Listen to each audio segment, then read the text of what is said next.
Hello. Hello. Hey, how's it going? Good to meet you for real for the first time. Yes, great to meet you too. Thanks for having me. Oh, no, I'm so happy you're here. It's funny, we have two different Zooms, one for our normal regular and one for our monthly. So I was a little bit early there. And oh, here's Dini as well. So, but anyway, here you are. It's all very nice. Hello. Just Hey, everyone, I guess everyone so far doesn't know, you don't know each other, right? I don't think so, no. It's great to meet everyone. Hi. Hello. Hello. So Fabian, you're Europe mainland somewhere, right? Belgium? Yes, Brussels indeed. Brussels, yes. And Jad, where are you at the moment? I am in New York.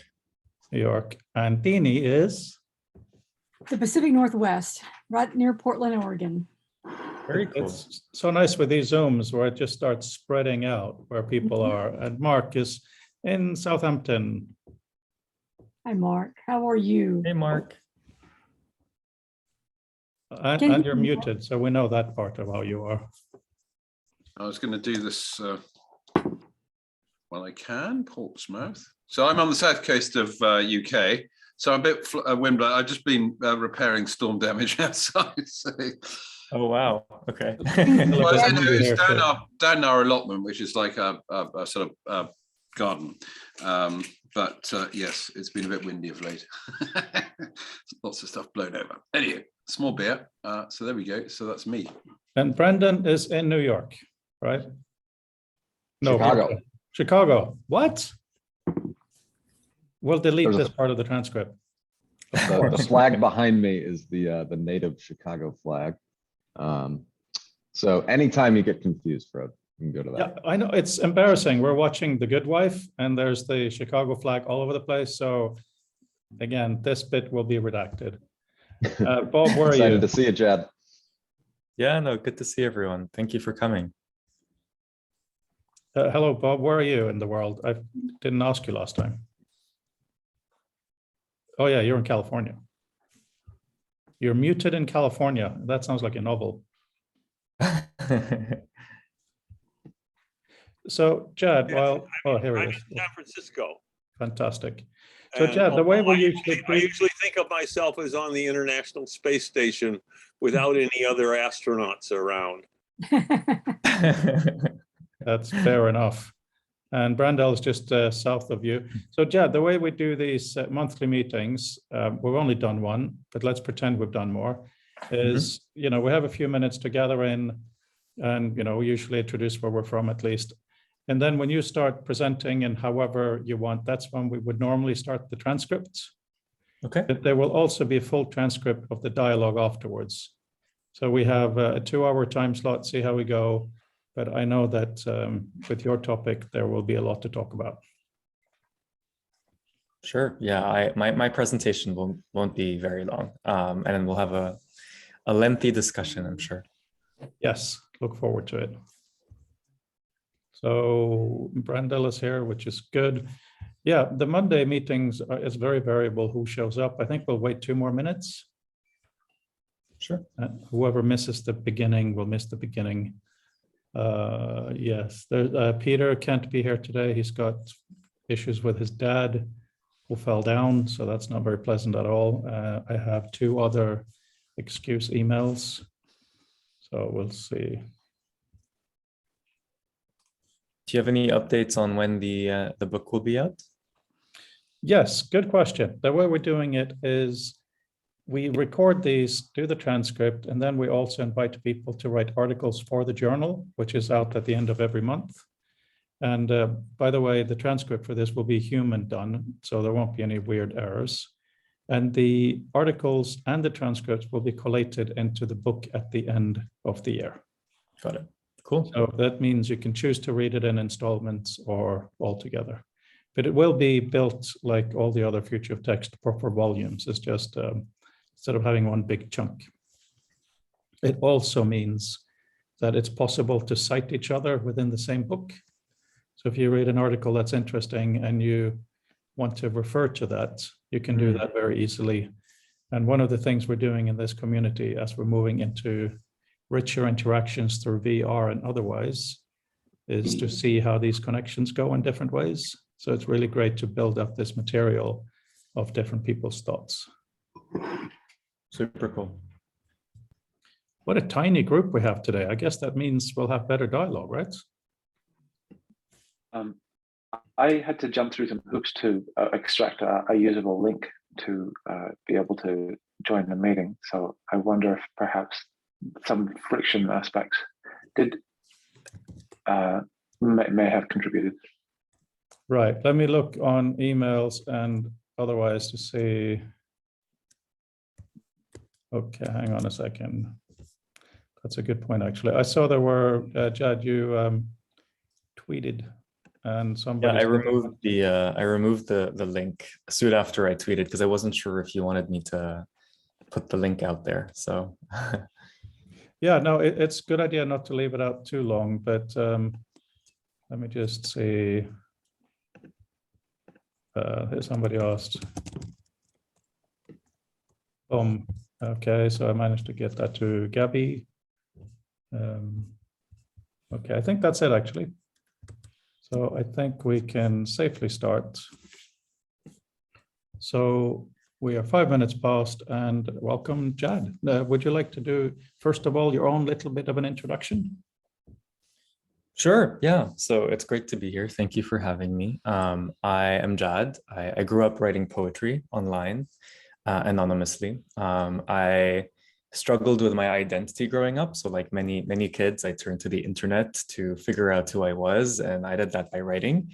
And the poetry I wrote became context for people to reach out and connect with me. So I made a lot of friends online growing up. And I share that because I think of the internet as a space for identity exploration and connection. I ended up going to school for engineering at Cambridge and then joined YouTube after school and spent most of my early career there, working with creators and artists and building products for them. And I left to kind of pursue an MBA in the US at Harvard, but decided actually that I didn't want to be at business school, and I preferred to sort of go back and think about the internet and study the internet. And I joined the Berkman Klein Center as a fellow, and I'm still there as an affiliate today. And my main interests are around social spaces and creative tools and how they're changing with decentralized tech. Very interested in curation, which will be the topic of today's discussion. And I also started a company called Kudos, where we're very interested in building spaces for people to curate their identities. Yeah, that's a little bit about me. I'm based in New York, and I'm very grateful to be contributing a chapter in the second edition of the Future of Text. So I'll share my screen and jump right in. Does that sound good, Fred? Cool. All right. So just to confirm, can you see my screen? Okay, awesome. All right. So yeah, so today I'll be talking a little bit about both sort of algorithmic and human curation. I'll be using a lot of metaphors. As a poet, that's how I tend to explain things. The presentation won't take very long, and I hope to have a longer discussion. So I'll jump right in. So on today's internet, algorithms have taken on the role of tastemaking, but also the authoritative role of gatekeeping through the anonymous spotlighting of specific content. So if we take the example of music, streaming services have given us access to infinite amounts of music. There are around 40,000 songs uploaded on Spotify every single day. And given the amount of music circulating on the internet and how it's increasing kind of all the time, the need for compression of cultural data and the ability to find the essence of things becomes more focal than ever. And because automated systems have taken on that role of tastemaking, they have a profound effect on the social and cultural value of music, if we take the example of music. And so it ends up influencing people's impressions and opinions towards what kind of music is considered valuable or desirable or not. So if you think of it from an artist's perspective, despite platforms subverting the power of labels, who are our previous gatekeepers and tastemakers, and claiming to level the playing field, they're creating new power structures with algorithms and editorial teams controlling what playlists we listen to the point where artists are so obsessed with playlist placement that it's dictating what music they create. So if you listen to the next few new songs that you hear on a streaming service, you might observe that they'll start with a chorus, they'll be really loud, they'll be dynamic, and that's because they're optimizing for the input signals of algorithms and for playlist placement. And this is even more pronounced on platforms like TikTok that essentially strip away all forms of human curation.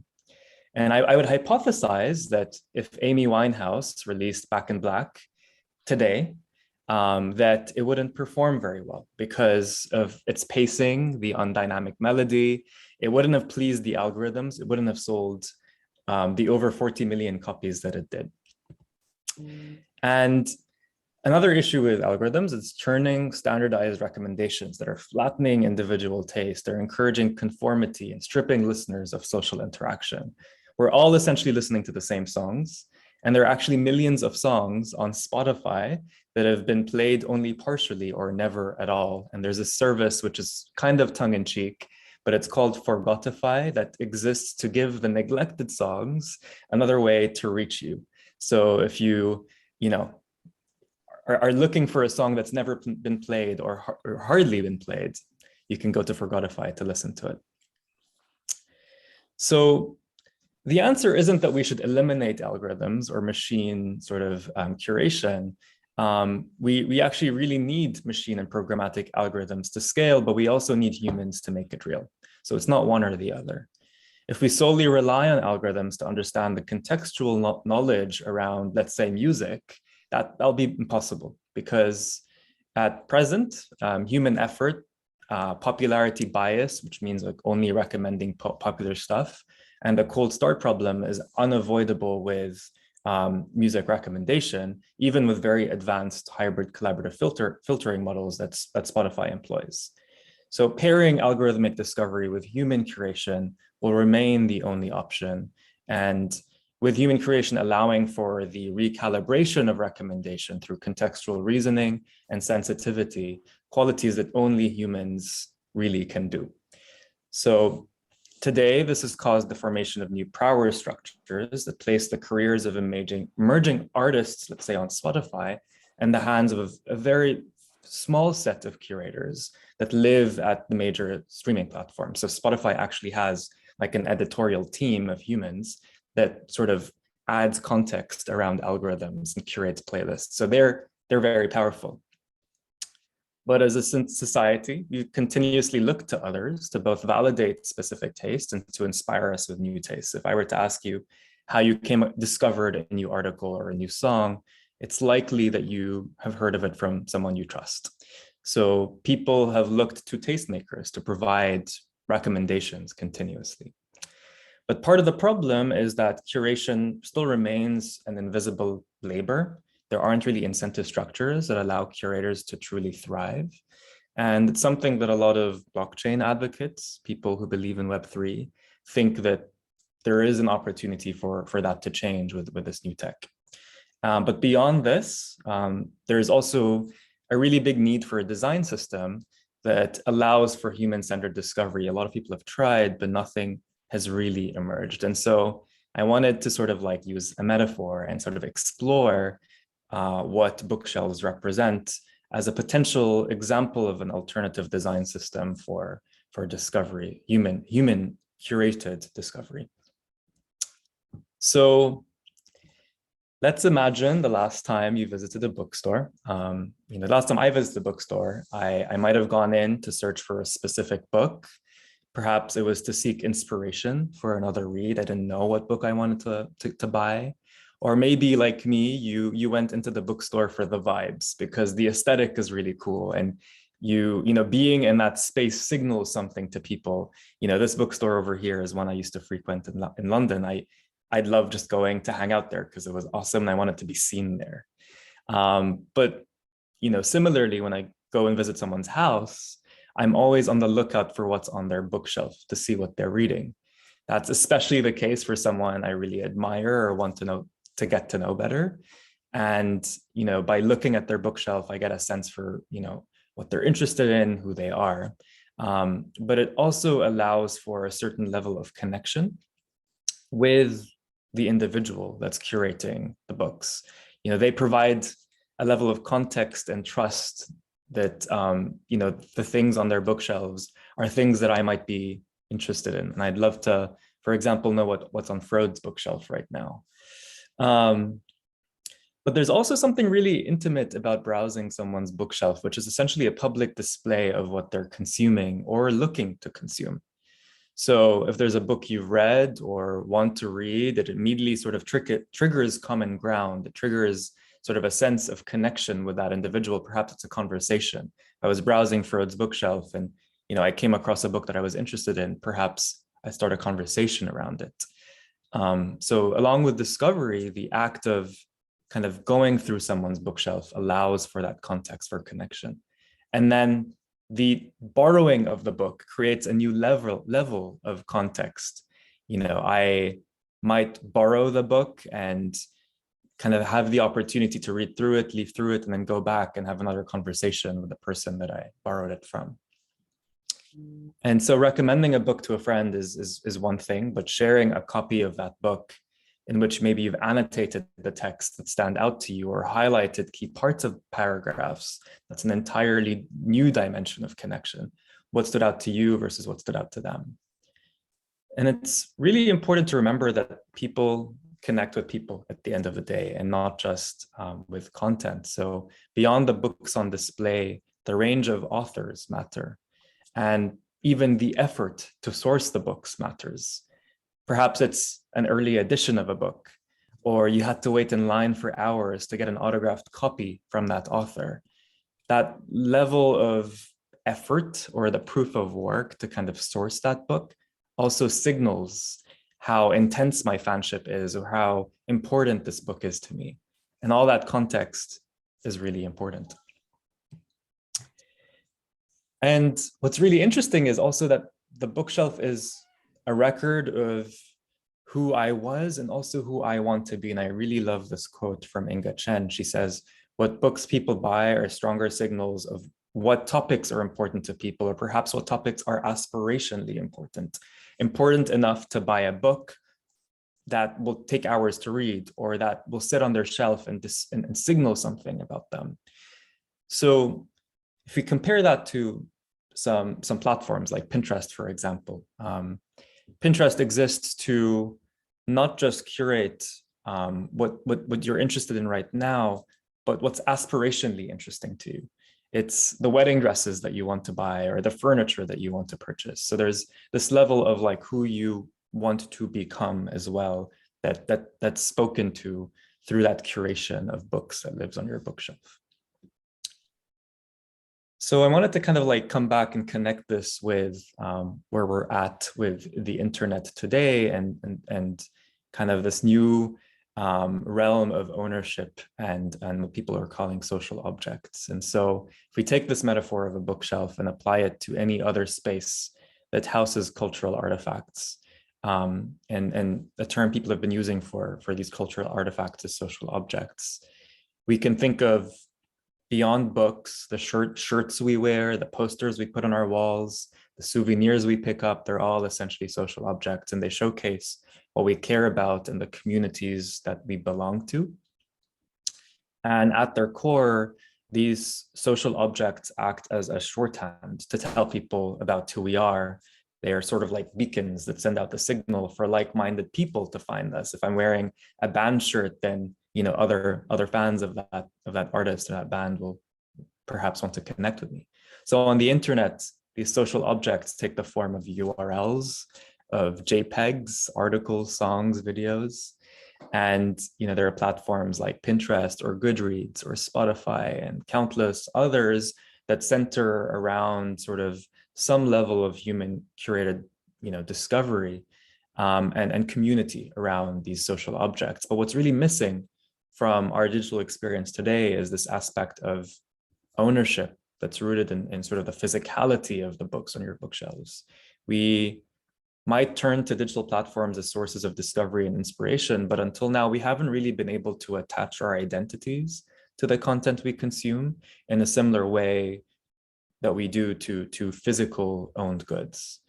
And part of that is the public histories that sort of exist around the owned objects that we have, and the context that isn't really provided in sort of the limited UIs that a lot of our devices allow us to convey.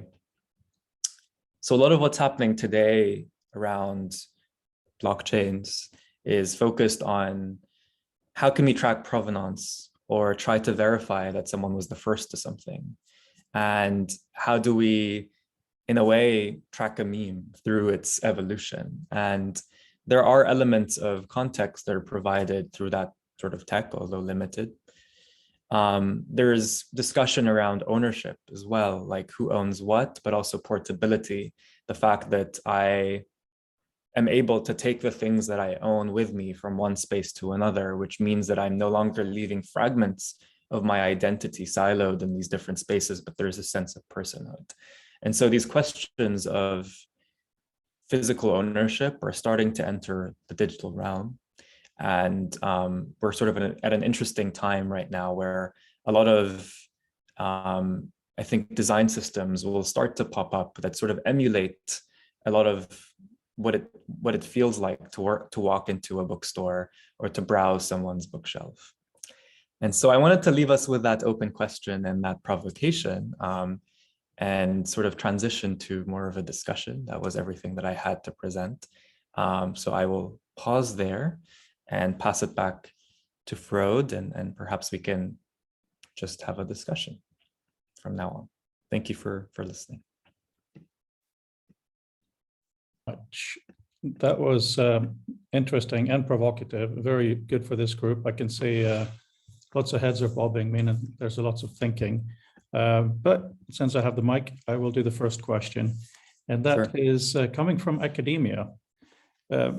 One thing that I'm wondering what you think, and I'm also wondering what the academics in the room might think, references as bookshelf or references as showing who you are. You know, basically trying to cram things in there to show, not necessarily support your argument, but support your identity. Do you have any comments on that?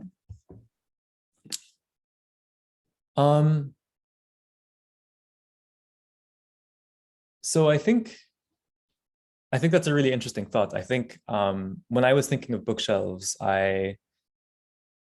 they do serve almost like references, because like the thoughts and the insights that you share, like if you're sitting in the living room and you're sharing some thoughts, you know, perhaps you're having a political conversation and you point at like the book on your shelf that perhaps you read, that's like, hey, like this thought that I'm sharing, the reference is right there. Like it sort of does add or kind of provide some level of like a baseline level of trust that this insight or thought has been memorialized in this book that someone chose to publish, and it lives on my bookshelf. Like there is some level of credibility that's built by attaching your insight or thought to that credible source. So yeah, there's definitely a tie between references, I guess, in citations to sort of the physical setting of having a conversation and a book living on your bookshelf that you point to.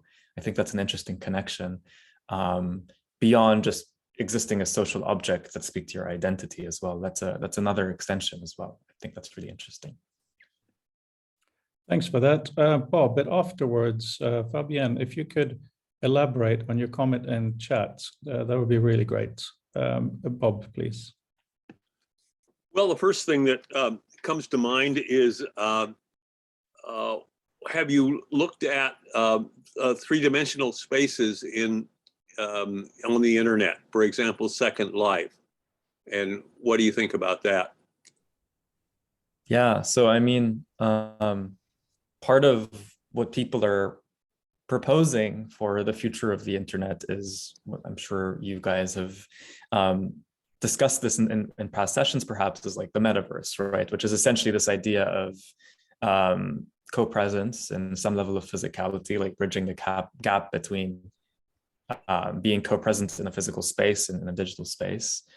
Second Life was a very early example of some version of this. I haven't spent too many iterations thinking about sort of virtual spaces and whether they are apt at emulating the feeling of walking into a bookstore or leafing through a bookshelf. But I think if you think about like the sensory experience of being able to browse someone's bookshelf, you know, there are obviously parallels to the visual, you know, sensory experience. Like you can browse someone's digital library. Perhaps there's some level of tactile, like you can like pick up books, but it's not really the same. But it's missing a lot of the other sensory experiences, which provide a level of context. But there's certainly allow for that serendipitous discovery that other kind of UIs don't. Like the feed dynamic isn't necessarily the most serendipitous. Like it is to a degree, but it's also very crafted, and there isn't really a level of play when you're going around and like looking at things that you do on a bookshelf or in a bookstore. And so like Second Life does allow for that, you know, moving around and like picking things up and kind of exploring that that you do in the physical world. So I think it's definitely bridging the gap to an extent, but missing a lot of the sensory kind of experiences that we have in the physical world. I think we haven't quite thought about how to bridge that gap. I know there are projects that are trying to make our experience of digital worlds more sensory, but I'm not quite sure how close we'll get. So that's my initial thought, but I feel free to jump in, by the way.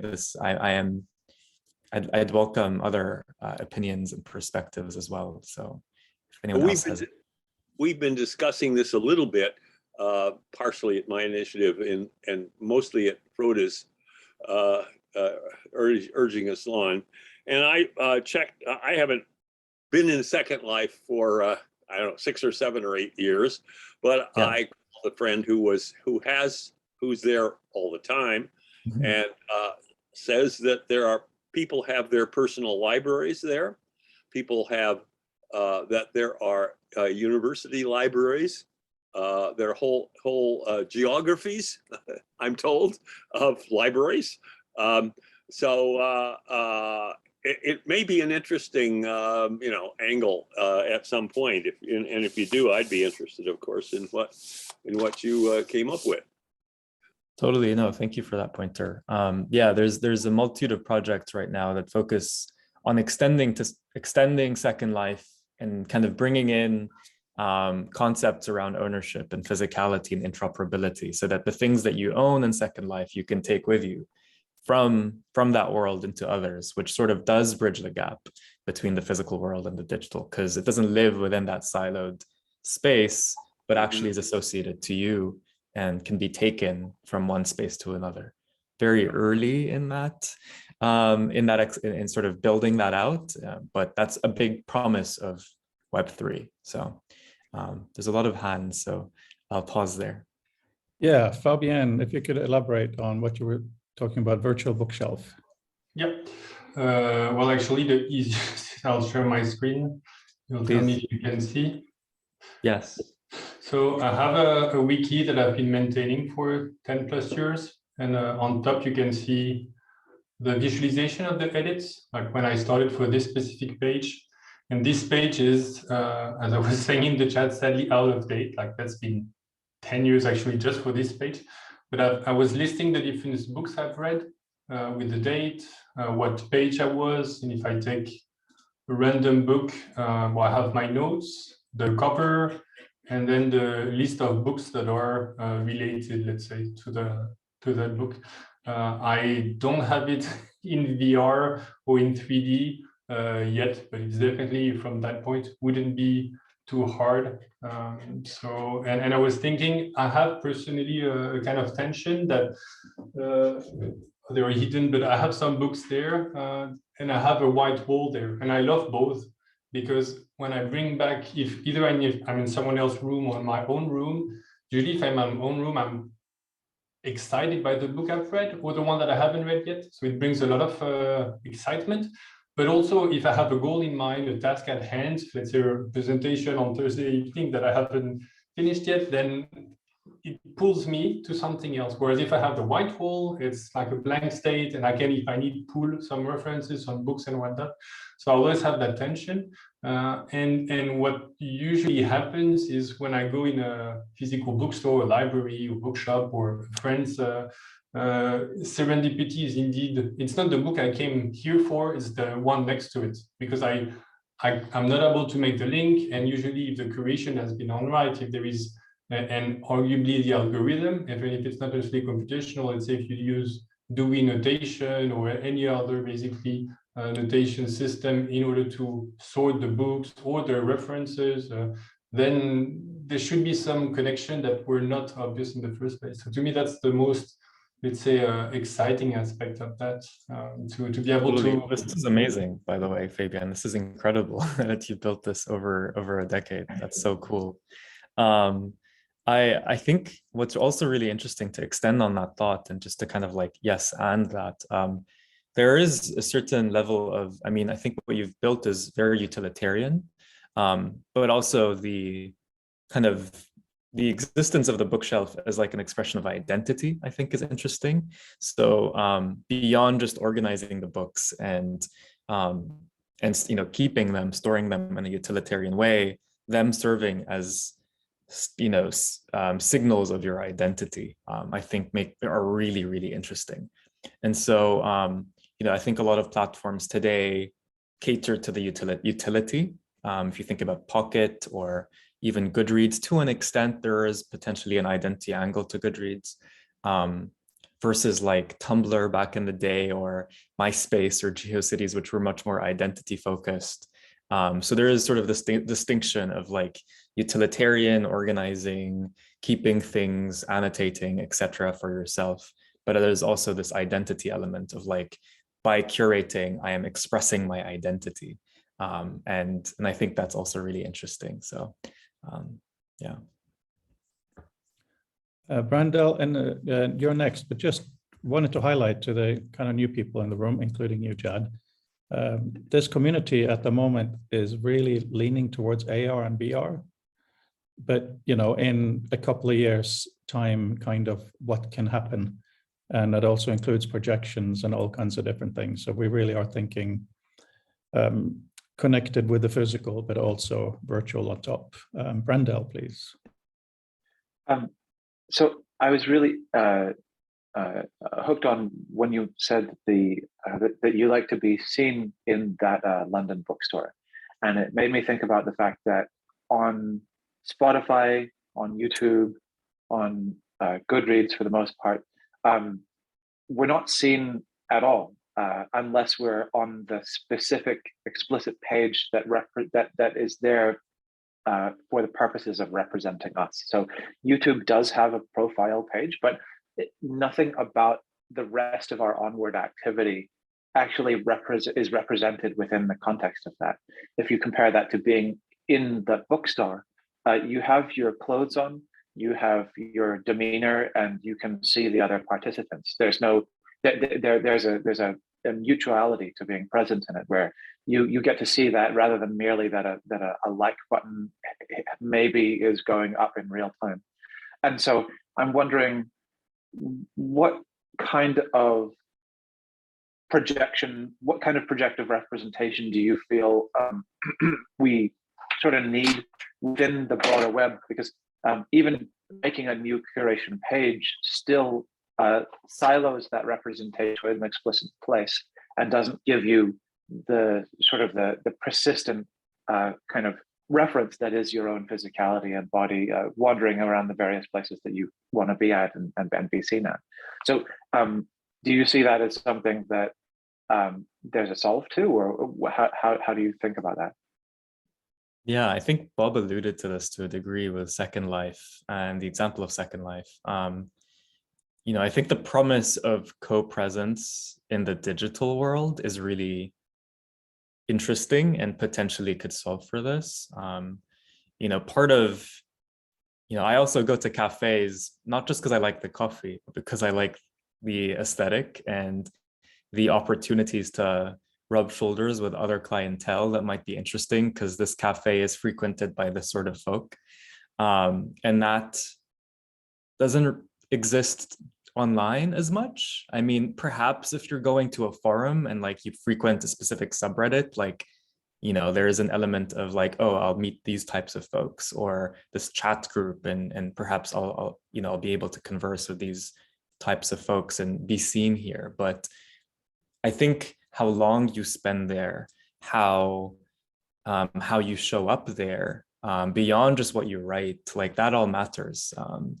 And how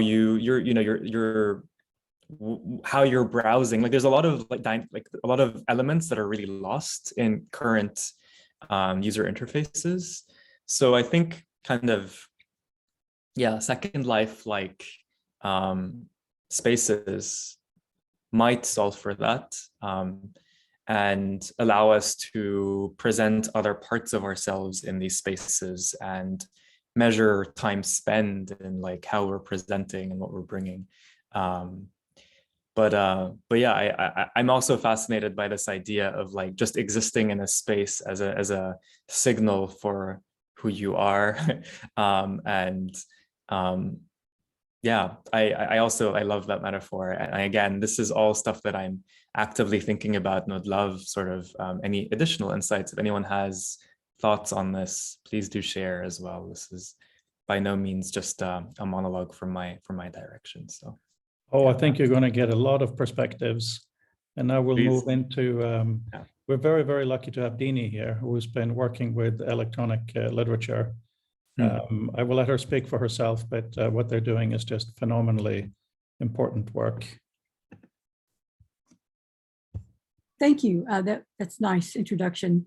So I am the managing director, one of the founders and the curator of The Next. And The Next is a virtual museum / library / preservation space that contains right now 34 collections of about 3,000 works of born digital art and expressive writing. What we generally call electronic literature, but I've unpacked that word a little bit for you. And I think this corresponds to a little bit of what you're talking about, in that when I curate work, I'm not picking particular works to go in The Next. I'm taking full collections. So artists turn over their entire collections to us, and then that becomes part of The Next collections. So it's been interesting watching what artists collect. So it's not just their own works, it's the works of other artists. And the interesting historical cultural aspect of it is to see, in particular time frames, artists before the advent of the browser, for example, what they collected and who they were collecting. Michael Joyce, Stuart Moulthrop, Voyager, stuff like that. Then the web, the browser and the net art period and the rise of Flash, looking to see that there's, I have like 5 copies of Firefly by Dina Larson, right? Because people were collecting that work. Jason Nelson's work, a lot of his games are very popular. So it's been interesting to watch this kind of triangulation of what becomes popular. And then the search engine that we built pulls that up. It lets you see that, there's 5 copies of this, there's 3 copies of that. Oh, there's 7 versions of Michael Joyce's Afternoon of Story, to see what's been so important that there's even been updates so that it stays alive over the course of 30 years. One other thing I'll mention that back to your early comment, is I have a whole print book library in my house. Despite the fact I was in a flood in 1975 and lost everything I owned, I rebuilt my library. And I have something like 5,000 volumes of books. I collect books. But it's always interesting for me to have guests to my house and they never look at my bookshelf. And the first thing I do when I go to someone's house and I see books is like, oh, what are you reading? What do you collect?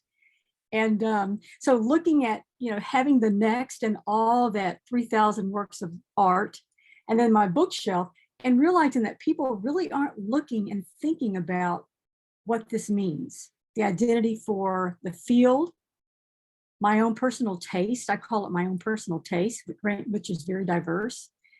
So I think there's a lot to be said about, people's interest in this. And I think it's that kind of intellectual laziness that drives people to just allow themselves to be swept away by algorithms and not intervene on their own and take ownership over what they're consuming. And I'll leave it at that. Thank you. Yeah, I love that. Thank you for sharing. And that's a fascinating project as well. I'd love to dig in further. So I think you bring up a really good point around like shared interests being really key, and like connecting the right type of folks who are interested in exploring each other's libraries, because not everyone that comes into my house is interested in the books that I'm reading, because perhaps they're from a different field, they're just not as curious about the same fields. But there is a huge amount of people that potentially are. I mean, within this group, we're all interested in similar things, and we found each other through the internet, and so there is this element of like, what if the people walking into your library, Dean, are also folks that share the same interests as you, that would actively look and browse through your library and are deeply interested in the topics that you're interested in. So there is something to be said around how can we make sure that people that are interested in the same things are walking into each other's spaces. And the interest-based graphs exist on the web, thinking about who is interested in what and how can we go into each other's spaces and browse what we're collecting or curating or creating is a part of what many algorithms try to do, for better or for worse, but sometimes leave us in echo chambers, right? And like we're in one neighborhood and can't leave, and that's part of the problem.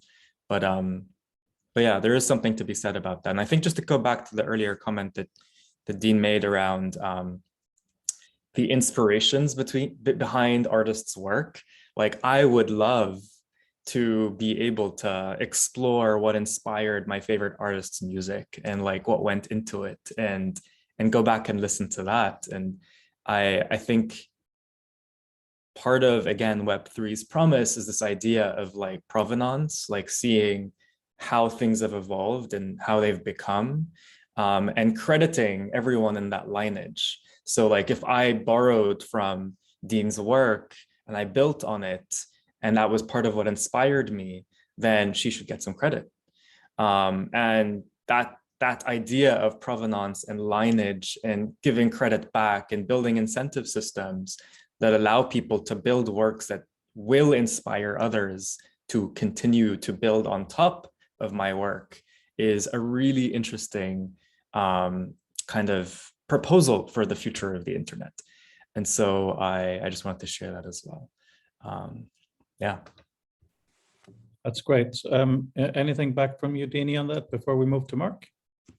Well, I think provenance is really important. And what we try to do, what I do in my own lab, is to establish provenance. And so even if you go to the next and you look at the works, it'll say where we got the work from, who gave it to us, the date they gave it to us, and if there's some other story that goes with it. For example, I just received a donation from a woman whose daughter went to Brown University and studied under Robert Coover. And she gave me a copy of some of the early hypertext works. And one was Michael Joyce's Afternoon of Story, and it was signed. The CD, the little floppy disk was signed on the label by Michael. And she said, I didn't notice there was a signature. I don't know why there'd be a signature on it. And of course, the answer is, if you know anything about the history, is that Joyce and Coover were friends. You know, there's this whole line of this relationship. And Coover was the first to review Michael Joyce and made him famous in the New York Times. in 1992. So there, you know, I told her that story and she's like, oh my God, I didn't know that. So just having that story for future generations to understand the relationships and how ideas and taste evolve over time, and who were the movers and shakers behind some of that, you know, interest. So thank you. Could I ask just briefly what the name of your site is or something, because it went by so fast that I couldn't even write it down. I put it in the chat. It's called ELO's The Next, and it's just the -next, and I'm typing it in here right now for you. Thank you. .org, yeah. And I'd encourage you to look at it. Dini, this is really grist for the mill of a lot of what we're talking about here, because with Jad's notions of identity sharing via the media we consume, and a lot of the visualizations we're looking at in VR, one of the things we've talked about over the last few weeks is guided tours of work, where you could see the hands of the author or somebody pointing out things, whether it's a mural or a book or whatever. And then to be able to find a way to have the meta information you just talked about be able to enter the room. Maybe it could be simply recorded as you saying it, and that is tagged to be attached to these works. Many, many wonderful layers, could go on forever. And I expect Mark will follow up. Hi, I just sort of think they're really sort of reflections more than anything else, and because one of the things that really brought me up was this idea of books being a performative thing, which I still can't get my head around. It's not something I've encountered, and I don't see it reflected in the world in which I live. So maybe a generational drift in things. So, for instance, behind me, you might guess, I suppose, I'm a programmer. Actually, what that shows is it's me trying to understand how things work, and I need them close to my computer. You know, my library is many splits scattered across the house, mainly to distribute weight through a rather old crumbly Victorian house. So, you know, it has to be in, we're careful where we put the bookcases. So things, so yes, I just really reflecting how totally alien I find the notion of books. I certainly don't have, you know, I struggle to think of, I never place a book with the intention it be seen in that position by somebody else. And this is a sort of not a pushback. It's just my reflection on hearing this, because I find it very interesting, because it had never occurred to me. I never ever thought of it in those terms.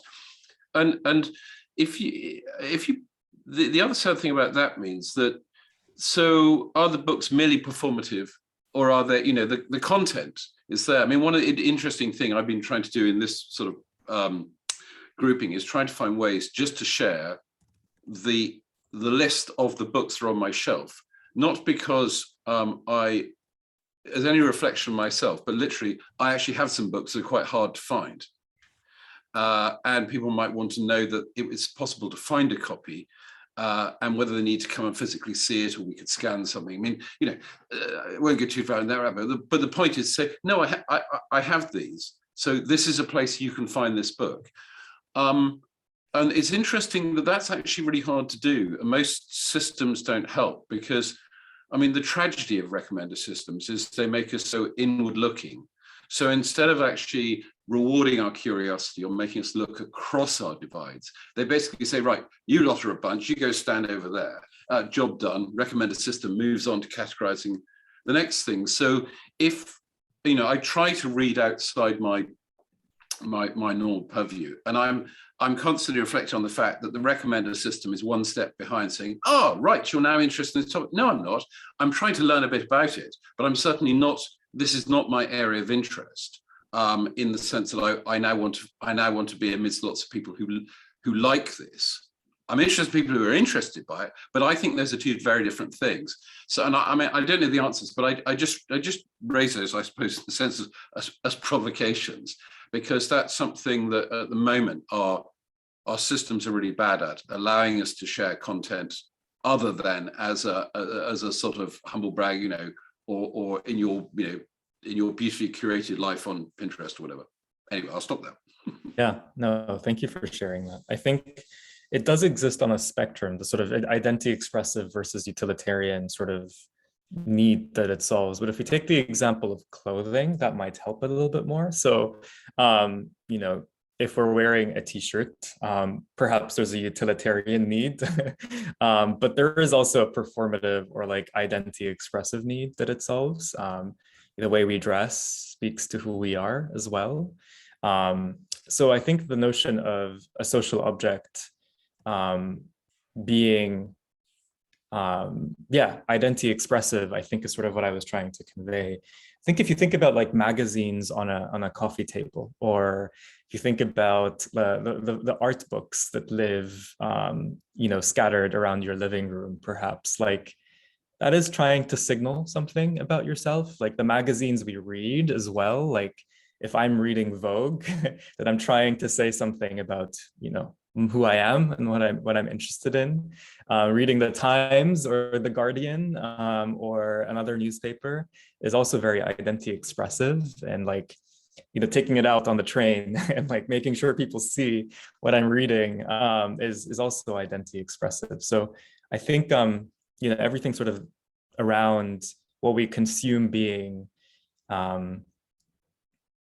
what we consume and what we wear and what we identify with being sort of a signal of who we are is sort of what I was trying to convey there. But I think you make a very good point. The books next to your computer are there because they're within reach, right? Like you're writing a paper about something and, you know, it's right there. And so there is a utilitarian sort of need for the way you organize your bookshelf. The way you organize your bookshelf can be identity expressive or utilitarian. I'll give you another example. So on my bookshelf, I have a few books that are turned face forward and a few that are all like, you know, I don't really want people to see them because I'm not really that proud of them. And, you know, I have a book that's signed by the author. I'll make sure it's like really easy for people to open it and see the signature. And so there is a sort of identity expressive element to the way I organize my bookshelf as well. That's not just utilitarian. So I think another point to kind of illustrate that that angle. Sorry, Mark, you're on mute. Sorry, to pull us back to our and as I sort of focus on our VR, it just occurred to me, it's something that, you know, Dean, the flash of mine is Dean was talking about, you know, people don't look at the bookshelves. I'm thinking, yeah, and certainly not so. And I miss, and it happens less frequently, that the evening ends up with a dinner table just loaded with piles of books that have been retrieved from all over the house and are actually part of the conversation that's going on. And one thing that some of our new tools would be nice to help us sort of recreate that, especially maybe if we're not meeting in the same physical space, is to have that element of recall of these artifacts, or at least some of the, you know, the pertinent parts of the content therein. Would be really useful to have, because you know, the fact that you bothered to walk up 2 flights of stairs or something to go and get, you know, some book off the top shelf, because that's in a sense part of the conversation going on, I think is quite interesting and something we've sort of lost. Anyway, I'll let it carry on. It's interesting to hear what you say there, Mark, because you know, in the calls we have, you're the one who most often will look what book arrived. Look, I have this copy now. And then we all get really annoyed at you because we have to buy the same damn book. So I think we're talking about different ways and to different audiences, not necessarily to dinner guests, but, you know, for your community of this thing, you know, you're very happy to share, which is interesting. It's also 2 points that, you know, to use my hand in the air here. One of them is clothing came up as well. And some kind of study I read showed that we don't buy clothing we like. We buy clothing that is the kind of clothing we expect people like us to buy. So even somebody who is really, I don't care about fashion, is making a very strong fashion statement. They're saying they don't care, which is, you know, it's anti-snobbery, maybe you could say that. I'm wondering how that enters into this. But also, when we're talking about curation, it's so fascinating how in this discussion, music and books are almost interchangeable from this particular aspect. And what I found is I don't subscribe to Spotify. I never have, because I didn't like the way the songs were mixed. But what I do really like and I find amazing is YouTube mixes. I pay for YouTube Premium, so I don't have the ads. That means that I'll have an hour and a half, maybe 2 hour mixes by DJs who really represent my taste, which is a fantastic new thing. We didn't have that opportunity before. So that is a few people. And there, the YouTube algorithm tends to put me in directions of something similar. But also, this is for music when I work. You know, it's not like finding new interesting jazz. When I play this music, when I'm out driving with my family, I hear how incredibly inane and boring it is. It is designed for backgrounding. So the question then becomes maybe, do we want to have different shelves, different bookshelves for different aspects of our lives? And then we're moving kind of back into the virtuality of it all. That was my hand up. Mark, is your hand up for a new point or? Okay. Fabienne. Yeah, a couple of points. The first to me, the dearest to me, let's say, is the provenance aspect. I'm really pissed or annoyed when people don't cite sources. Like I would have a normal conversation about a recipe or anything completely casual, doesn't have to be academic. And if that person didn't invent it themselves, I'm annoyed if there is not some way for me to look back to where it came from. And I think, honestly, a lot of the energy we waste as a species come from that. Like, if you're not aware, of course, of the source, you can't cite it. But if you know you learn it from somewhere, not doing that work, I think is really detrimental, because we don't have to have the same thought twice if we don't want to. And if we just rehab it again, it's just like such a waste of resources. And especially since I'm not a physician and I don't specialize in memory, but from what I understood, source memory is the type of memory where you recall not the information, but where you got it from. And apparently it's one of the most demanding. So for example, you learn about, let's say, a book, and somebody told you about that book. And that's going to be much, much harder. But that might eventually, if you don't remember the book itself, but the person who told you about it, you can find it back. So basically, if as a species we have such a hard time providing sources and understanding where something comes from, I think it's really terrible. It's really, it does piss me off, to be honest. And I don't know if metadata in general is an answer, if having some properly formatted any kind of representation of it. Like, I'm not going to remember the ISBN of a book on the top of my head in a conversation, but I'm wondering in terms of, let's say, is blockchain can solve that? Does Web3 can solve it? Especially you mentioned the let's say a chain of value. If you have a source or the reference of someone else whose work you're using, it is fair to retribute back. You're part of how you came to produce something new. So I'm quite curious of where this is going to be. Yes, no, thank you for that question. And yeah, I think there are a few points. So first is I'm gonna just comment really quickly on this idea of provenance, and I want to just jump back to kind of answer some of Freud's comments as well. But I think one thing that you highlighted, Fabian, is how hard it is for us to remember, like, where we learned something or got something. And part of the problem is that so much of citing and sourcing is so proactive and requires human effort.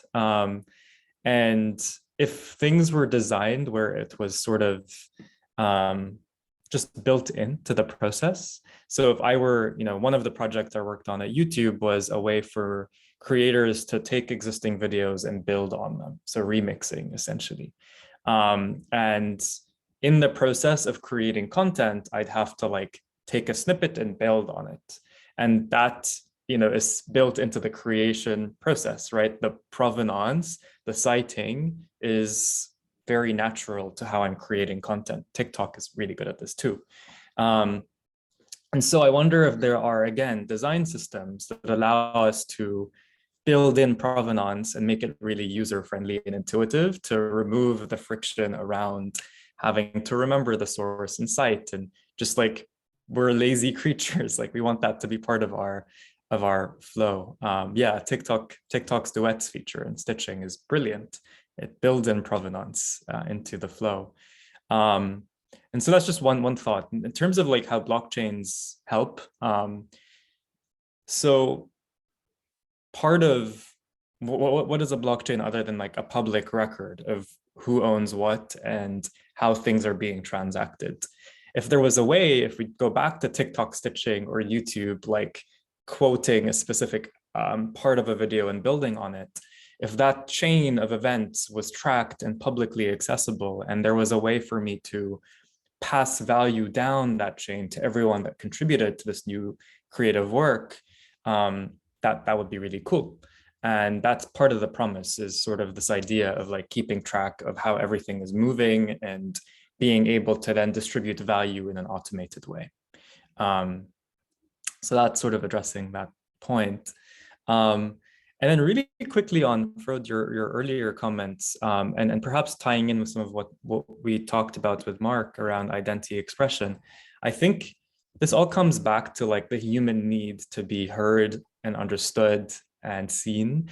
And there are phases in our life where we're figuring out who we are, and we don't really have our identities figured out yet. So if you think about a lot of teenagers, they will have posters on their walls to express like what they're consuming, who they're interested in, and like they are figuring out who they are. And part of them figuring out who they are is talking about what they're consuming, and sort of like through what they're consuming, they're, you know, kind of figuring out their identities.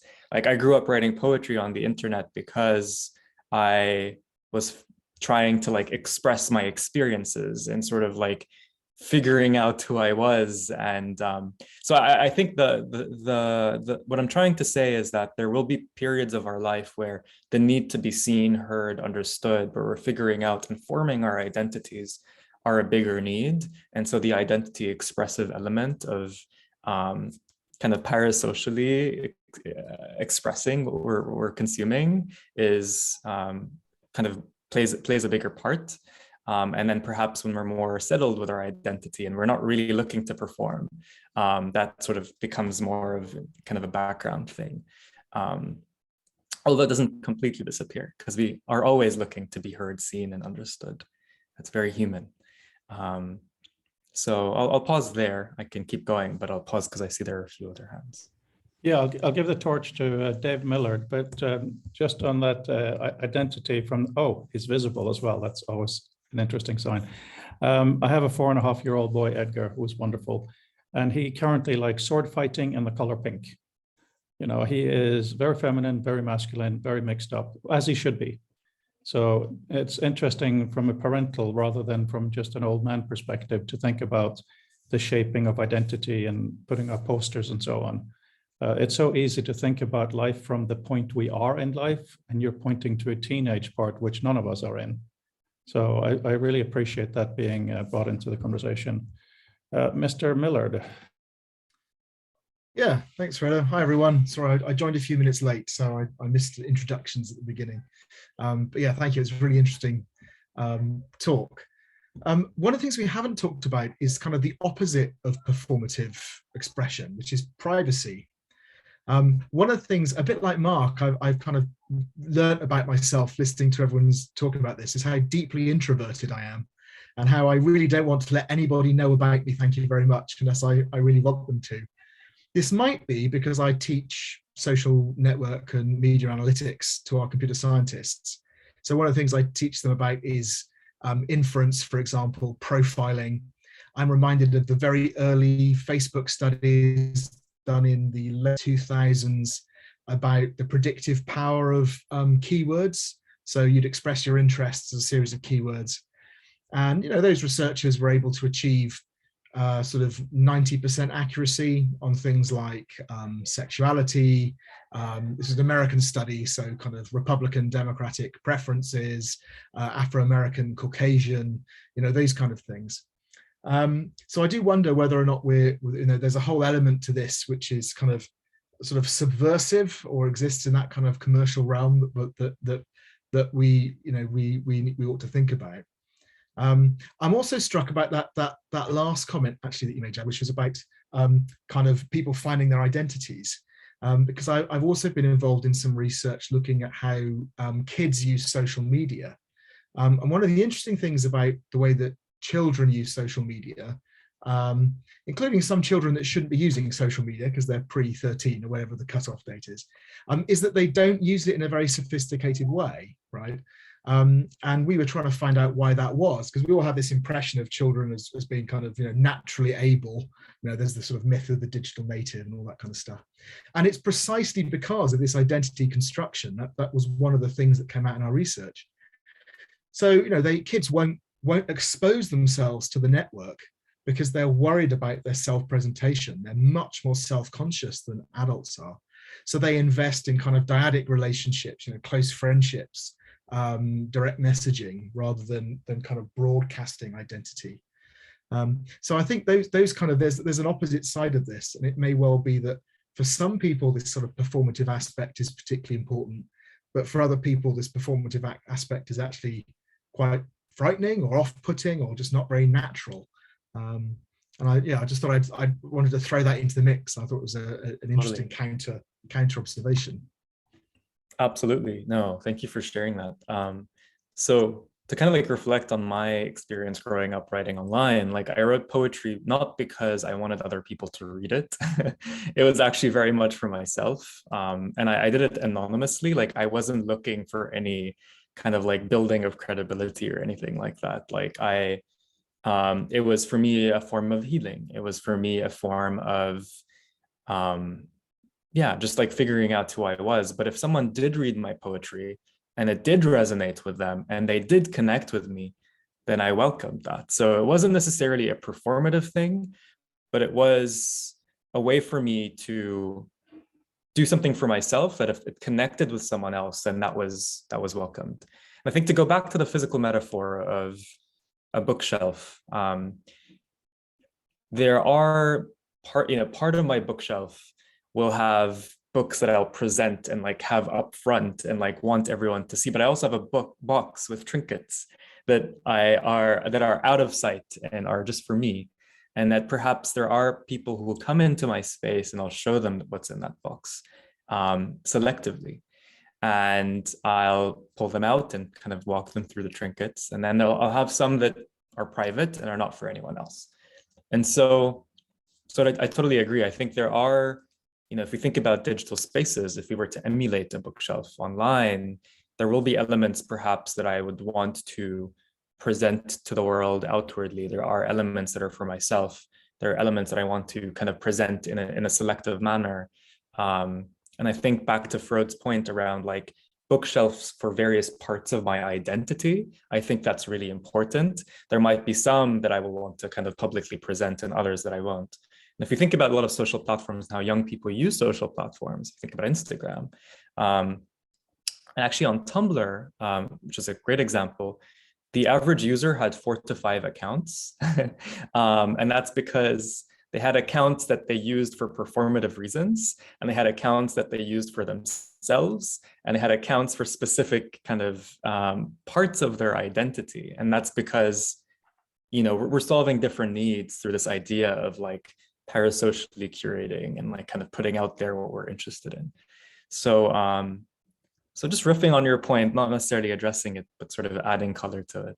No, that's great. Thank you. So you're right about the multiple accounts thing. I had a student a few years ago who was looking at privacy protection strategies, and basically saying, when people don't necessarily use the kind of preferences on their social media platforms, who can see my stuff, they actually engage differently with those platforms. So they do, like exactly as you said, they have different platforms, or they have different accounts for different audience. They engage in loads of fascinating stuff, things like social stenography, which is if they have in-jokes or hidden messages to certain crowds that they will put in their feeds, will never say it. They're all of these really subtle means that people use. Totally. And I'm sure that all comes into play for this kind of stuff as well. Totally. I'll add to that really quickly. So like if you look at, I did a study of Twitter bios and it's really interesting to look at how, like you said, young folks will put very cryptic acronyms like that indicate or signal their fanships. Like they're looking for other folks who are interested in like the same K-pop band, for example, and that acronym in the bio will be a signal, to that audience, like, come follow me, connect with me around this topic, just because the acronym is in there. A lot of queer folks will also have like very subtle things in their bios, in their on their profile, to indicate that only other queer folks will be aware of. And so again, it's not something you necessarily want to be super public and performative about, but for the right folk, like, you want them to see and sort of connect with. So yeah, super interesting sort of how folks have designed their own way of using these things to solve for very specific needs.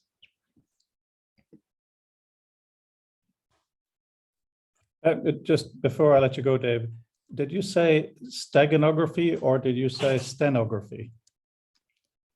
I think it's steganography, isn't it? So hiding in plain sight kind of thing. Yeah. So stenography is I did it again. I collapsed the end. Yeah. So it's normally referred to as kind of hiding data inside other data. But in a social context, it was exactly what Jad was just saying about kind of using different hashtags or kind of just references, quotes that only certain groups would recognize, that kind of stuff. Yeah, even if they're from Hamilton.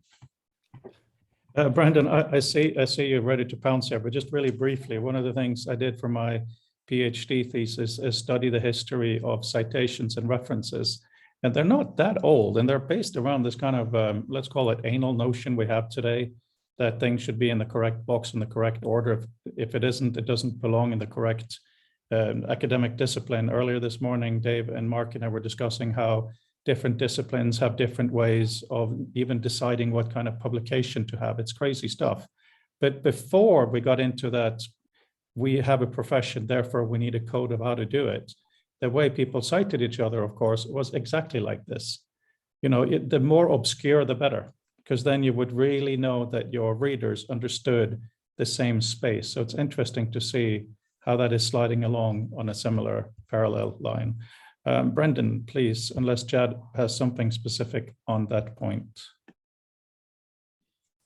I was just sourcing a Twitter bio to show you guys. So maybe if I find one, I'll walk through it and sort of show you how various acronyms are indicating various things. I was just trying to pull it from a paper that I wrote, but yeah, sorry, go ahead, Brendan.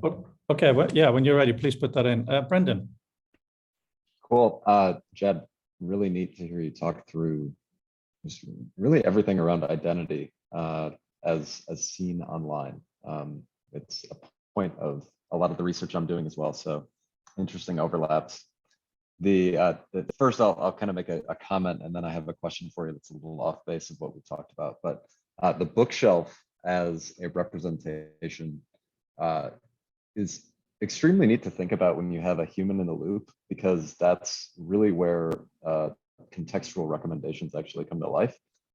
This idea of an algorithm saying that we've read 70% of the same books, and I have not read this one text that you have held really near and dear to you, might be helpful, but in all honesty, that's going to fall short of you being able to share detail on why this might be interesting to me. So I guess to kind of pivot into a question, one of my favorite things that I read last year was something you did with, I forget the fellow's name, Scott, around reputation systems and kind of a novel approach. So I'm studying a little bit in this Web3 area, and the idea of splitting reputation and like economic value is really neat. And I'd love to hear you talk a little bit more about kudos and how either you're integrating that or kind of what experiments you're trying to run in order to bring like curation and reputation into the fold. Hello, Edgar. Sorry, I just had to interrupt a little bit. He's just back from school. Please continue. Very welcome. So yeah, I guess like what kind of experiments or are you working on it with kudos around this reputational aspect? Yeah, absolutely. I'm happy to share more. But before I do that, I actually found an example of a Twitter bio really I'll really quickly share. And then I'm happy to answer that question, Brendan. So this is from sort of a thing I put together a while ago. And if we just look at the username here, so Katie !7 for Dune. So the 7 here actually is supposed to signal to all BTS fans, BTS being a K-pop band, that she is part of that group, that fan community. It's just that simple 7 next to her name. For Dune is basically a way for her to indicate that she is a very big fan of Dune, the movie, and Timothée Chalamet, the actor. And pinned at the top of her Twitter account is this list of the bands or the kind of communities that she stands, stan meaning being a big fan of. And so again, sort of like very cryptically announcing the fan communities she's a part of in her, just in her name, but also like very actively pinning sort of the rest of the fan communities that you know she's a member of or a part of. Yeah, I just want to share that really quickly. So kind of to address, Brandon, your question. So just for folks who aren't aware of the piece, it's basically a paper that I wrote about how to decouple reputation from like financial gain in system and reputation systems where there might be a token. So a lot of Web3 projects promise, you know, the community contributions will earn you money. And the response that sort of myself and Scott Commoners wrote was around, hey, it doesn't actually make sense for intrinsic motivational reasons for contributions to earn you money. In fact, if you're trying to build a reputation system, you should develop sort of a system to gain reputation that perhaps spins off some form of financial gain. So that's sort of the paper, and I can link it in the chat as well for folks who are interested. So a lot of what I think about with Kudos, the company that I'm working on, is this idea of how can people build these digital spaces that represent who they are, and how can that remain a safe space for identity expression and perhaps even solving some of the utilitarian needs. But then how can we also enable folks to, or enable the system to sort of curate at large, like source from across these various spaces that people are building to surface things that are interesting in ways that aren't necessarily super algorithmic. And so a lot of what we think about, the experiments we run around how can we enable people to build reputation around what it is that they are curating in their spaces. So does Mark's curation of books in his bookshelf give him some level of reputation specific fields that then sort of allow us to point to him as a potential expert on that space.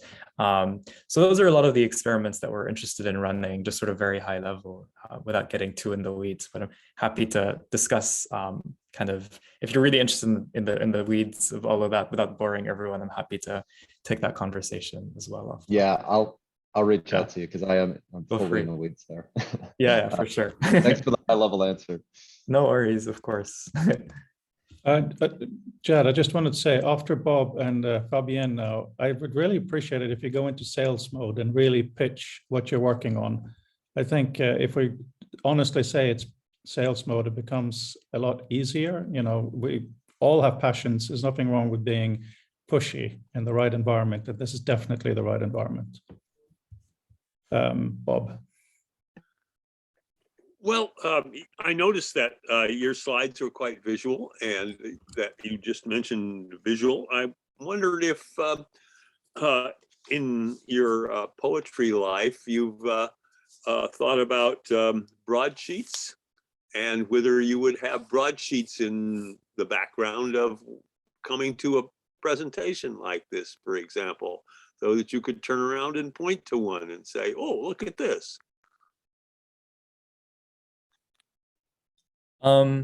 So I'm not sure if the question is if I, sorry, what was the question specifically? Well,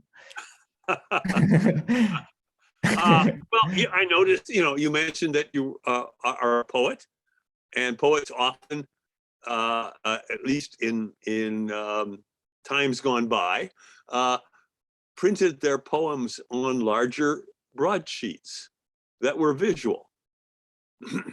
And I associated that with maybe in addition to bookshelves, you might have those on a wall in some sort of way, and wondered if you thought about it and would do it and would show us. Yeah, so the poetry that I used to write growing up was very, very visual in that it used metaphors of nature to sort of express feelings and emotions. So it's visual in that sense. But I am by no means a visual artist, or yeah, not visual in that sense. So I haven't explored using or pairing my poetry with, visual complements, although that sounds very interesting. So I haven't explored that. Most of my poetry is visual in the language that I use and the visuals that come up in people's minds. I tend to really love metaphors, although realize that sometimes they can be confining as well, because we're so limited to then just that metaphor.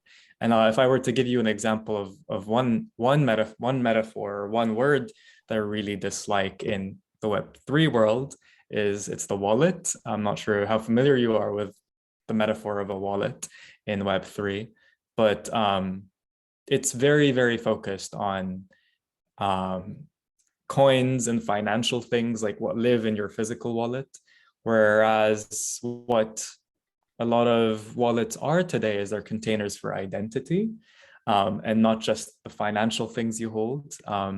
You might say, well, actually, if you look into my wallet, I have pictures of my kids and like my dog or whatever, and so there is some level of like storing some social objects that express my identity. But I share that just to say that the words we use and the metaphors that we use do end up also constraining us, because a lot of the projects that are coming out of the space are so focused on, the wallet metaphor. That was sort of a very roundabout answer to say that I haven't explored broadsheets, and I don't have anything visual to share with my poetry right now. What is just maybe in a sentence or two, what is Web3? Okay, yeah, sure. So Web3, in a very, very short sense, is what comes after Web2, where Web2 is sort of the last phase of the internet that relied on reading and writing content. So if we think about Web1 being read only, and Web2 being read and write, where we can publish as well, Web3 is read, write, and own. So there is an element of ownership for what we produce on the internet. And so that's, in short, what Web3 is. A lot of people associate Web3 with blockchains because they are the technology that allow us to track ownership. And so that's what Web3 is in a very, very brief explanation. And Brandon, as someone who's deep in the space, feel free to add as well to that if I've missed anything. Thank you. I guess the one piece that is kind of interesting in the wallet metaphor is I guess like the Web2 metaphor for identity sharing was like a profile. And I guess I would love to hear your opinion on I guess like comparing those two and the limitations of what like even a profile provides as a metaphor. Because there are holes in identity if you're just a profile. Totally. Yeah, again, like what is a profile, right? It's like a very two-dimensional, like what was a profile before we had Facebook profiles? Like it's, a profile when you publish something is like a little bit of text about you. Perhaps it's a profile picture, like just a little bit about you. What they've become is they are containers for like photos that we produce, and they are spaces for us to like share our interests and we're creating a bunch of stuff that's sort of a part of that profile. And so again, the limiting aspect of the term profile exists. A lot of what's been developed today, again, sort of just hinges on the fact that it's tied to a username and a profile picture and a little bio. Like it's very, very limiting. And so, yeah, I think that's another really good example. Like using the term wallet today, again, is limiting us in a similar way to how profiles limited us in Web 2, if we were to think about wallets as the new profile. So that's a really good point. I actually hadn't made that connection. So thank you. Fabian. Yeah, thank you. Honestly, so I hope there's going to be, let's say, a bridge to the pitch. But to be a little bit provocative, honestly, when I hear Web3, I'm not very excited because I've been burnt before. Like I checked Bitcoin in 2010 or something like this, and Ethereum and all that. And honestly, I love the promise of it. The cypherpunk movement or the ideology behind it, and to be actually decentralized or to challenge the financial system and its abuse speaks to me. Like I get behind that. Yeah. But then when I see the concentration back behind the different blockchains, most of the blockchains are more rough, then I'm like, well, the dream remains the dream. Again, from my understanding of the finance behind all this. So, and yet I have a tension because I want to get excited. Like I said, the dream still should live.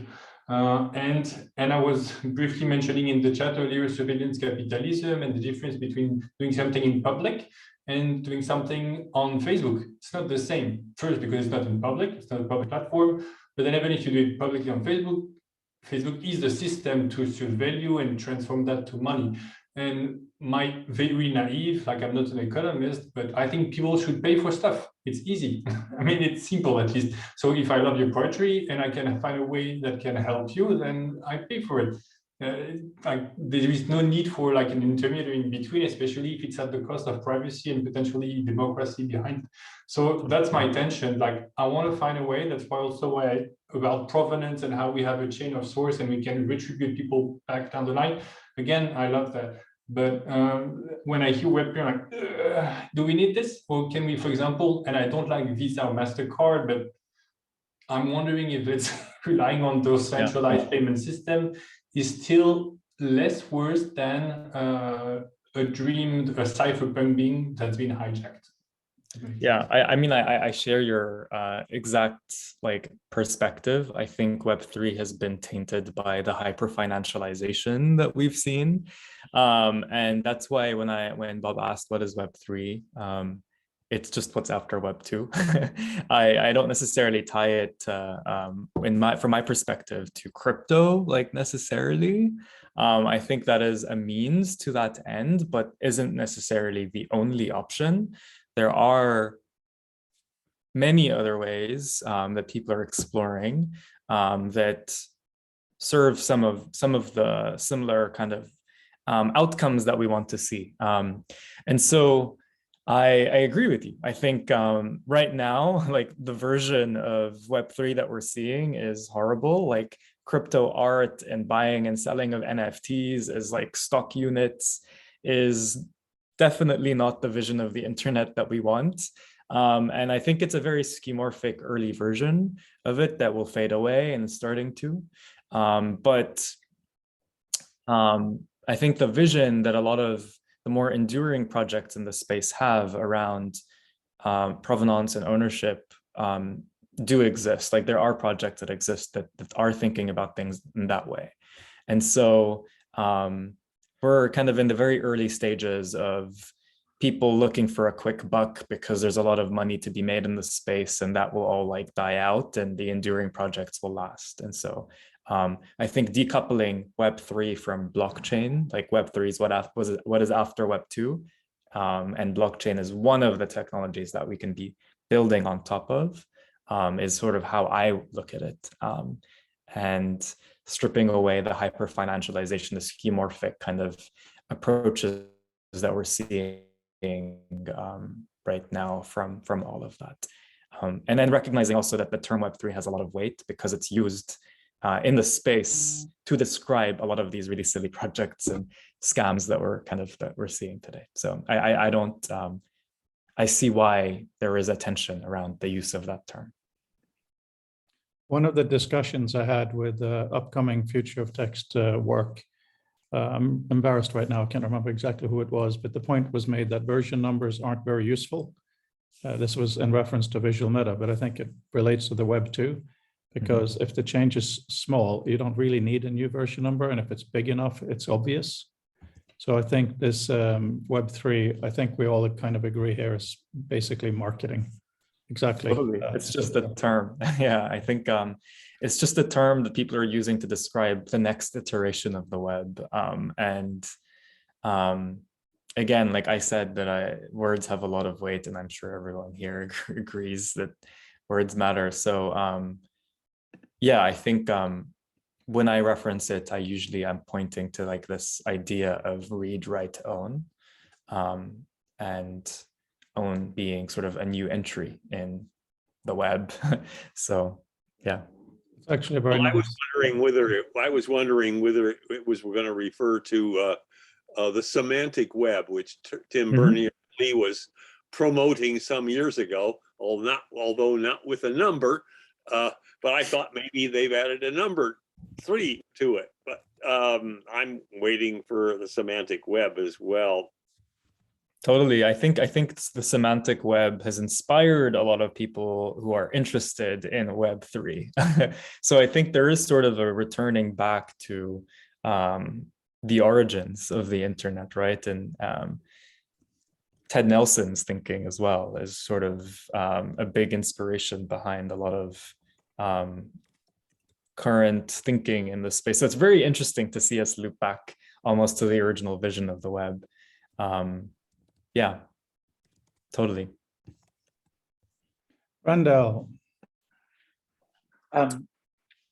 You talked a little bit about algorithms and the way that algorithms select, and kind of painted it as ineffable or inaccessible. But the reality of algorithms is that they're just the policy decisions of a given governing organization. And based on the data they have, they can make different decisions. They can present and promote different algorithms. And so that sort of forgetify is a take on sort of upending the sort of predominant deciding algorithm and giving somebody the ability through some measure of the same data to make a different set of decisions about what to be recommended.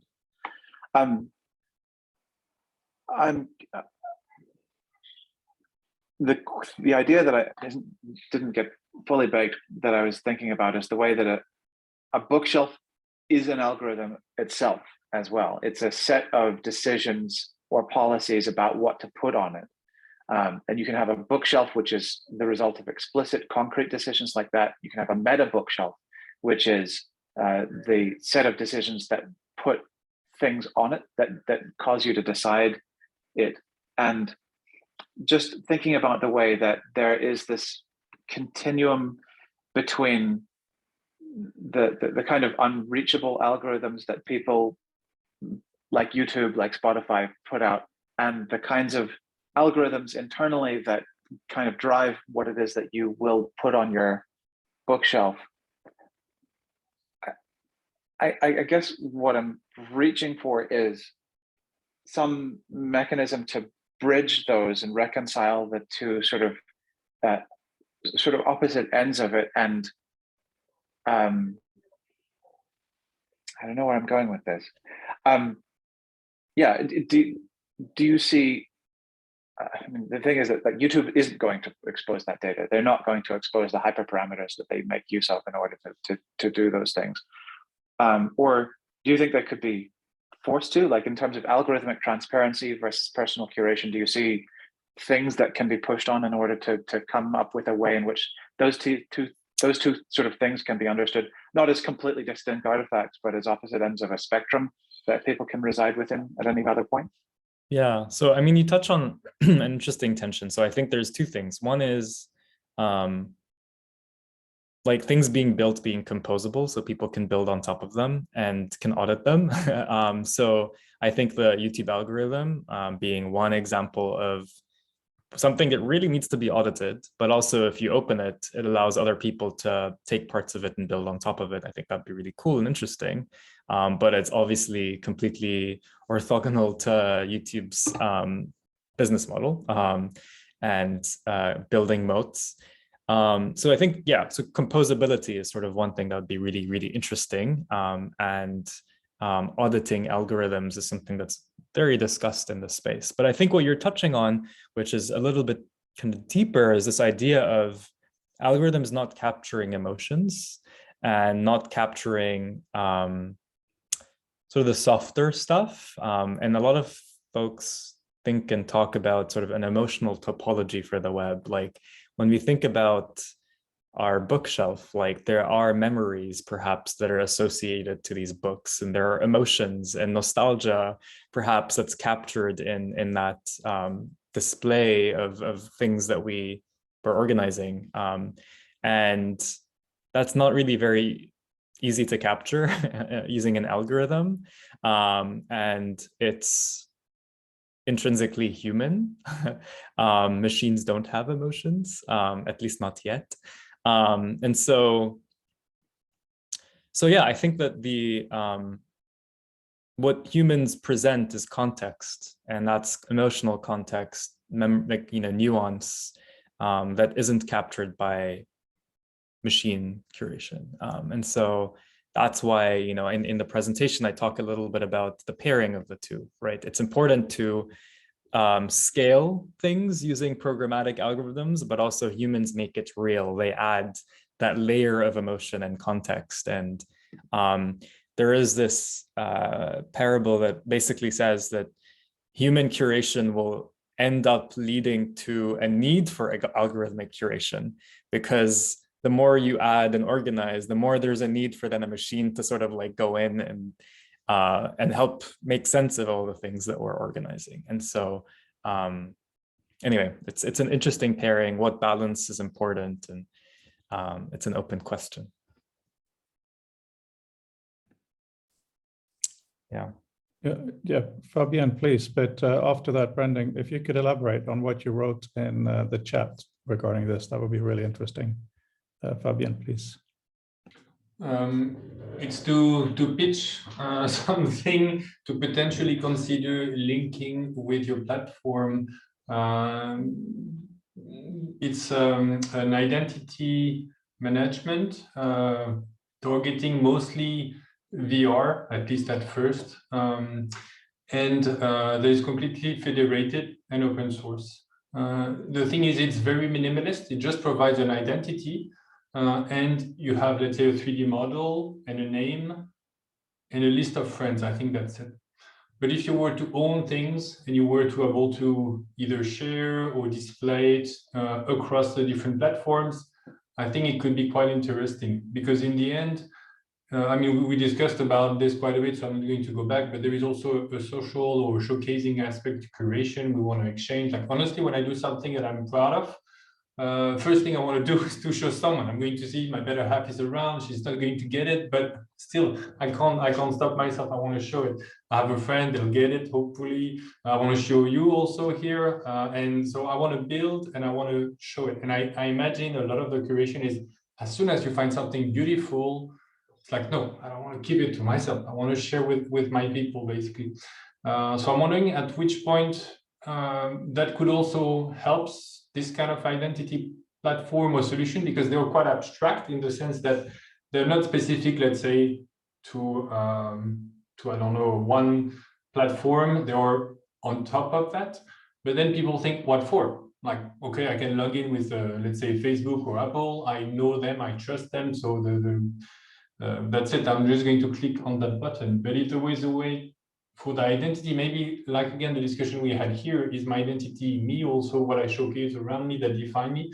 And I want to not just share it to establish myself as, but also help others discover. So maybe it could be interesting to check how there could be a way to be more than an identity and bring. Totally. If you think about like DJs, their job is essentially, their profession is essentially to curate music and stitch things together. There are professions that center around helping other people discover, and that becomes work, right? So I think helping other people discover can be considered something that gives you back status or gives you back gratification in some form. Perhaps it just makes you happier, but it also could give you back money in that it's a profession, art curators, DJs. So there's a spectrum as well. Like I think a lot of folks will recommend because they like it. They will recommend because it gives them some level of status, or at the end of the spectrum, it becomes a job, which I think is certainly kind of like an interesting proposition. Is like, what does it look like if internet curators are recognized as professionals? Like, could there be a world where people who are curating high value stuff could be paid? And I think, Brendan sort of alluded to this briefly, beyond just sort of like adding links, like the synthesis, the commentary is really, really, really valuable, especially with sort of the overload that we have today. And so I think, I alluded to this idea of invisible labor, curation being invisible labor. What if it was recognized, and what if it became a form of, paid work? I think that could also be very interesting as an extension to your thought around curating to help others. So yeah, I'll just bounce back because it's directly related, but I'm just going to throw it out there. If someone wants to tour through WebXR and have some of their favorite spaces and give me a bit of money for doing it, I'm up for attempting that. I don't know exactly how, but I think it could be quite interesting to have a tour together and maybe put in our backpack whatever we like, or yeah, with whom we connect, and again across platform, not just one. Totally. Yeah, that's sort of what, there's precedent to that in a way. Like galleries and museums are institutionalized like spaces of curated works. We pay to enter them. Is there a way where we could bring that down to the individual, right? Like a lot of the past version of the web is like taking institutionalized things and making them kind of user generated. Like, is there a version of galleries or museums that are user generated and owned? And that's an exploration that we're kind of like interested in as well at Kudos. So something we're exploring. Fabienne, I saw you put a link here to immerse.space. Reminds me to mention to you guys that someone from Immersed, the company who makes the kind of virtual screens in Oculus, will be doing a hosted meeting soon on a completely different tangent from what this is about, but I just wanted to mention to you guys. Edgar, what do you want? Do you want to show everybody? I can do that after the meeting, darling. Quick, so, okay, yeah, Brendan, please. No, it's not long, darling. Would you mind going further about what you're talking about? Sure. Thanks. Sure. I think it's kind of minimal, but the active curation, I suppose I should have qualified the type of research that I'm talking about. I do a lot of, my background is in UX research. So when you're digging into any one of our experiences with a tool and we run into a pain point, or we stop using, we leave the page, the data can tell us like we were here when this happened.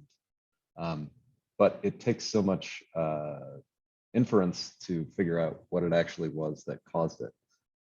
It could be that we just got a phone call and it was not a spam call for once, and we're thinking, oh, wow, I have to pick this up and talk to my mother. Or it could be that this is so frustrating, and as I kept clicking and clicking, I just got overwhelmed and I didn't want to deal with it anymore, and everything between there. And that's really where the role of user research comes in. And that was kind of the comparison to curation, is that we can only understand what feeling someone had when they heard that song that changed their life, or read a passage that triggered a thought that they then wrote an essay on. And it's something that I have to dive into further and further. Is like the human is needed in the loop at all times. Mark and I have talked a lot about this. It's like it does not matter how your data comes back to you. Regardless, you're going to need to clean it, and you're going to need to probe into it and enrich it with a human actually asking questions. Totally, yeah. I mean, that resonates very deeply, and I can share a little bit about Kudos because I've alluded to it, but I will also share that it's very early and very experimental. So that's why there isn't really that much to share. But I think it centers around that exact idea of like, how can we bottle or memorialize the feeling that we have around discovering that thing that resonated.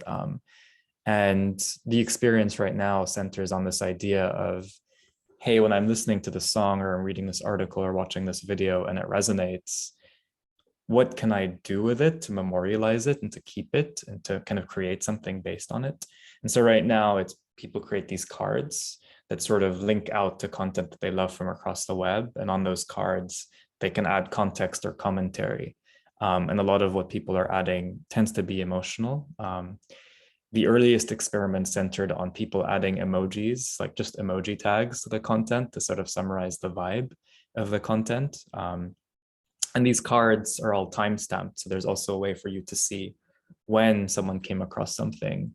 And they're all added to a library or an archive or a bedroom or bookshelf, whatever you're going to call it, that sort of aggregates all the cards that you've created. So it becomes a way for you to explore sort of what people are interested in, what they're saying, and feeling about the things that they come across that resonate.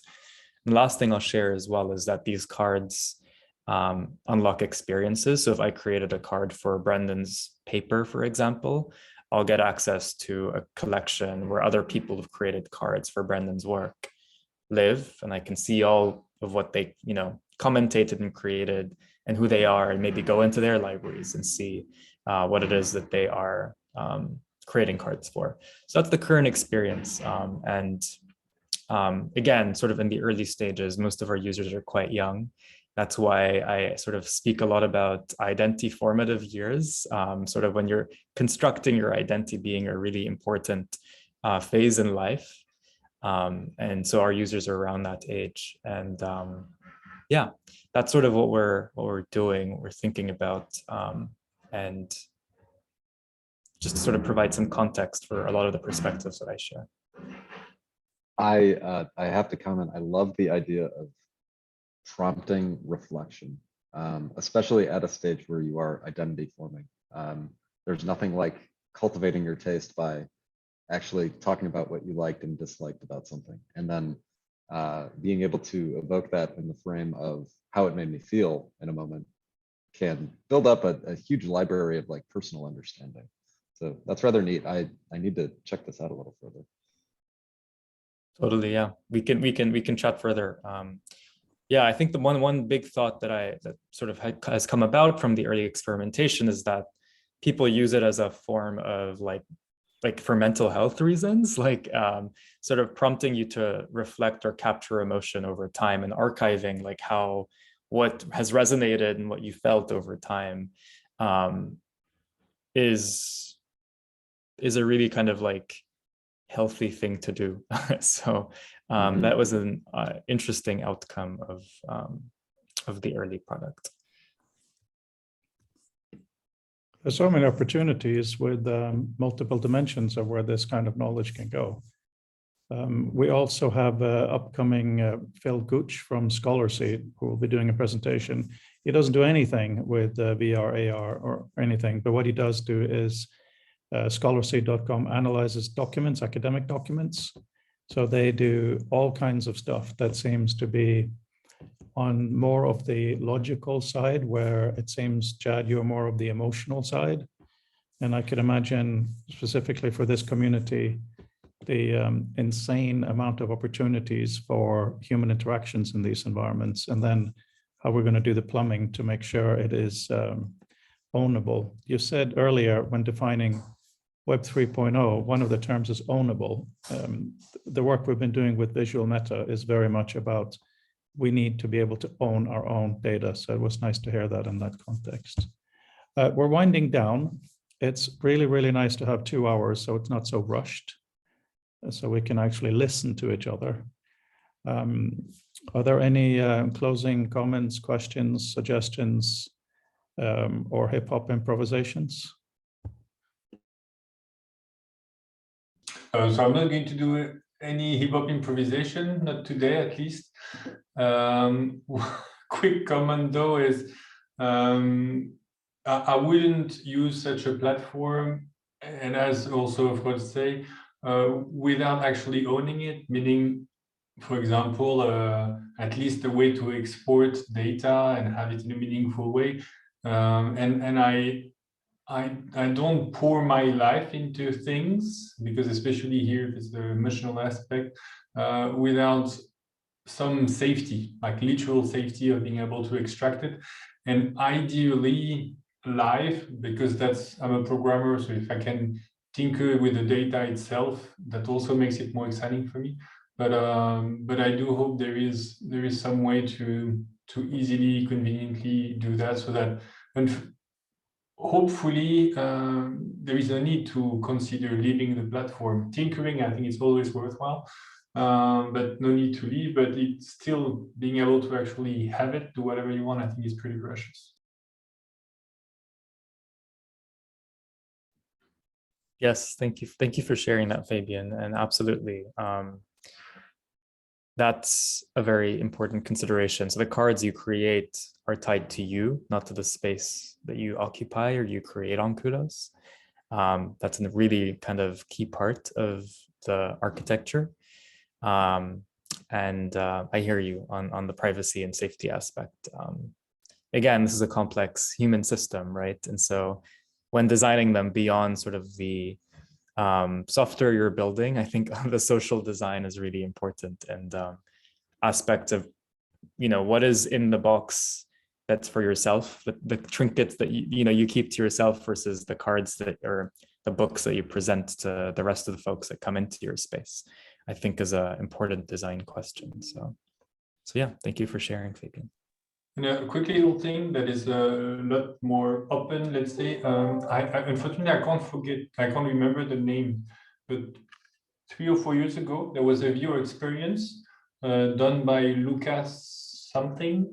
Maybe somebody will remember, where you had like a dozen or 2 dozens of clouds on top of your head, couple of scenes. And you could pull a cloud in order to listen to someone else's voice. And each space, virtual space, was a prompt to when is the last time you cried? Or yes, Lucas Risotto. I know the guy with the name I forget. And so his experience must be there in his portfolio. Is 3 or 4 years old, but maybe half a dozen different space with different ambience, different visuals and sound, and every time prompting like, well, I don't know, what's the meaning of life? Simple, easy questions. And then if you want to talk, you can talk and share it back with the community. And if you don't want to talk, you don't have to. So I think it could be also, yeah, it's not what you do, but I think there are some connections, some links could be inspiring also to check it out.